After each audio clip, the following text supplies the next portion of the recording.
Μιας και Ευρυδίκη μου πλησιάζει και το Πάσχα, υπάρχει μια ανάγκη σε πολλούς που έχουν ζώα. Ποια είναι αυτή η ανάγκη? Είναι από τα θέματα που εγώ χαίρομαι πάρα πολύ να τα παίζουμε εδώ πέρα στην εκπομπή.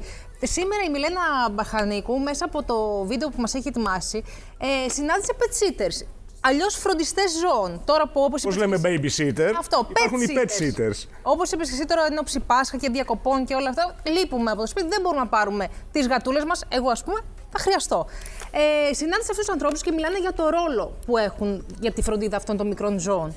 Πάμε να το παρακολουθήσουμε. Αν κάποιος, ρε παιδί μου, θέλει να φύγει και δεν μπορεί να πάρει μαζί του το ζώο του. Υπάρχουν άνθρωποι που κάνουν αυτή τη δουλειά. Που φροντίζουν τα ζώα μας. Που έρχονται σπίτι σου ή το πας εσύ κάπου το ζώο? Υπάρχουν και τα δύο. Υπάρχουν ξενοδοχεία ζώων ούτως ή άλλως, αυτό το ξέραμε. Οι περισσότεροι όμως δεν ξέρουμε ότι υπάρχουν pet sitters, αντίστοιχοι babysitters που έρχονται στο σπίτι και κρατάνε τα ζώα. Για δείτε, πραγματικά είναι εντυπωσιακό.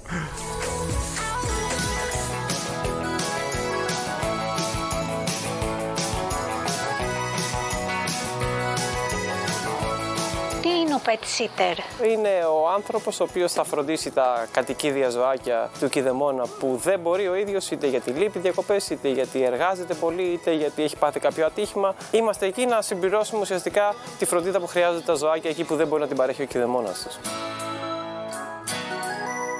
Κάνουμε επισκέψεις στο χώρο του ζώου, όπου εκεί πέρα το φροντίζουμε, ασχολούμαστε με την άμμο του, το νεράκι του. Άμα είναι σκυλάκι, το κάνουμε βόλτα. Άμα είναι γατάκια, καθαρίζουμε όλο το χώρο και γενικά παρέχουμε ό,τι χρειάζεται. Και πάντα σε συνεννόηση με τον κηδεμόνα προσπαθούμε να έχουμε πλήρη ενημέρωση για ό,τι συμβαίνει. Παίζουμε μαζί, διασκεδάζουμε το ζωάκι, προσπαθούμε να παρέχουμε ευχάριστη ώρα.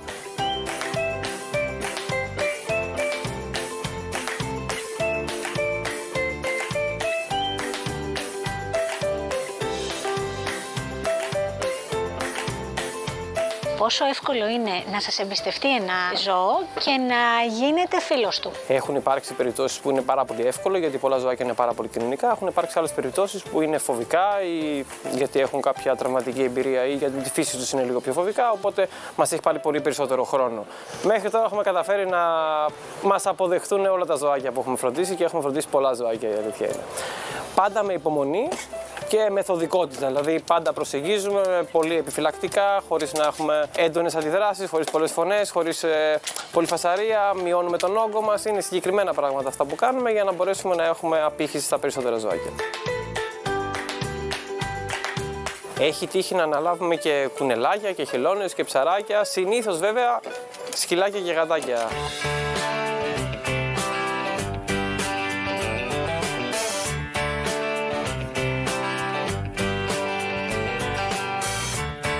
Δάφνη, πώς αποφάσισες να ασχοληθείς με τα ζώα? Η ανάγκη προέκυψε από τα δικά μου κατοικίδια. Όντας και εγώ κηδεμόνας 6 γατιών, δυσκολευτήκαμε πάρα πολύ στο να βρούμε κάποιον να τα φροντίζει όταν εμείς δεν μπορούσαμε, άμα θέλουμε να πάμε διακοπές. Οπότε εκεί κάπου στην απελπισία μας που λέγαμε εντάξει, δεν θα ξαναπάμε ποτέ διακοπές, αποφασίσαμε να προσφέρουμε εμείς αυτή την υπηρεσία, μιας και δεν είμαστε μοναδικοί κηδεμόνες κατοικιδίων. Και κάπως έτσι ασχολήθηκα με αυτόν τον χώρο και τον αγάπησα φυσικά.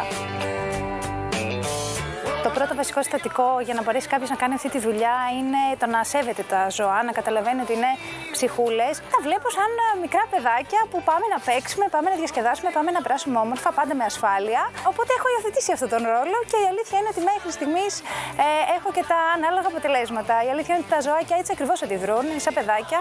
Οπότε χρειάζονται έτσι να τους τραβάμε το ενδιαφέρον, με ενθουσιώδη φωνή, με έντονες κινήσεις έτσι και εκεί να ανταποκρίνεται πολύ όμορφα σε αυτό.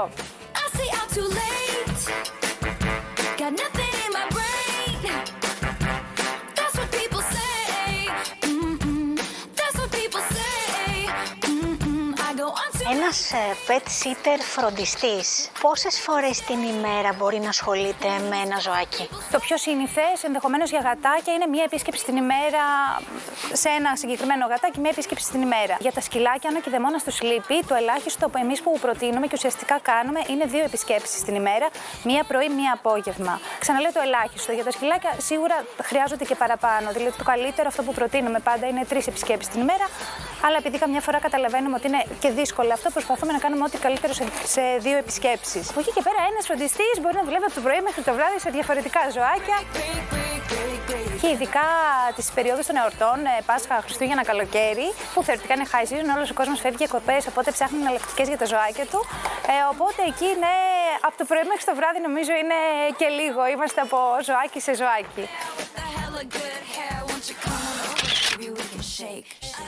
Δεν Όπως καταλάβατε, αυτοί οι άνθρωποι δεν κάνουν διακοπές όπως κάνουμε εμείς τις συνηθισμένες σε καλοκαίρι, Πάσχα, Χριστούγεννα. Κάνουν άλλες περιόδους διακοπές. Ναι, κάνουν λογικά Σεπτέμβριο. Πώς εμείς δουλεύουμε Σαββατοκύριακο και όλοι κάθονται, εμείς καθόμαστε άλλες μέρες και δουλεύουμε το Σαββατοκύριακο. Είναι αυτό που λένε ότι γεννήθηκε αυτή η ιδέα που ακούσαμε και την Δάφνη να λέει ότι επειδή εγώ δεν είχα κάποιον να μου κρατάει τα ζώα, έπρεπε να κάνω αυτό. Πάντως, παιδιά, είναι μια ανάγκη που πρέπει να το σκεφτείς για να το κάνεις. Δηλαδή, πραγματικά, πολλοί άνθρωποι δεν μπορούν να πάρουν τα ζώα τους μαζί. Ναι, τις γάτες μου εγώ δεν μπορώ να τις πάρω. Ναι, και έχουν και μια συστολή στο να τα πάνε όμως σε ξενοδοχεία ζώων, γιατί θεωρούν ότι θα έχει πολλά άλλα ζωάκια. Δεν είναι μόνο αυτό. Ένα ζώο είναι πιο ωραίο και πιο. Να είναι στο χώρο του από το να του αλλάζει περιβάλλον. Οπότε είναι πολύ πιο καλό να έρχεται ένας άνθρωπος που θα γνωρίσει το ζώο. Δεν πρέπει να το πας κατευθείαν. Αυτός είναι. Πρέπει να κάνεις μια διαδικασία να σε γνωρίσει το ζώο, να νιώθει και την ασφάλεια, να παίζει. Γιατί περνάνε και πολλές ώρες εκεί μαζί με τα ζώα. Παίζουν, είναι σαν τα παιδάκια τους. Λογικό, μπορεί απλά να θες να πας να ξεκουραστείς χωρίς τις ευθύνες που έχει ένα ζώο. Εδώ πολλοί γονείς αφήνουν και τα παιδάκια τους για να πάνε κάπου να ξεκουραστούν, ας πούμε. Εντάξει, αλλά είναι πολύ βασική ανάγκη. Η διαφορά είναι ότι πολλές φορές τα ζώα δεν μπορείς να τα πάρεις και εκεί που πας. Δεν μπορείς. Όχι, δεν είναι μόνο θέμα επιλογής.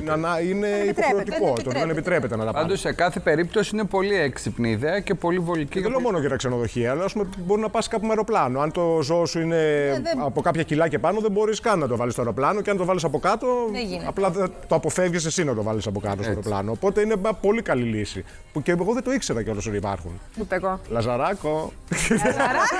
Λάζαρε τσουλέ. Ο Λαζαράκος είναι ο δικός μου. Λοιπόν, πάμε στις διαφημίσεις και.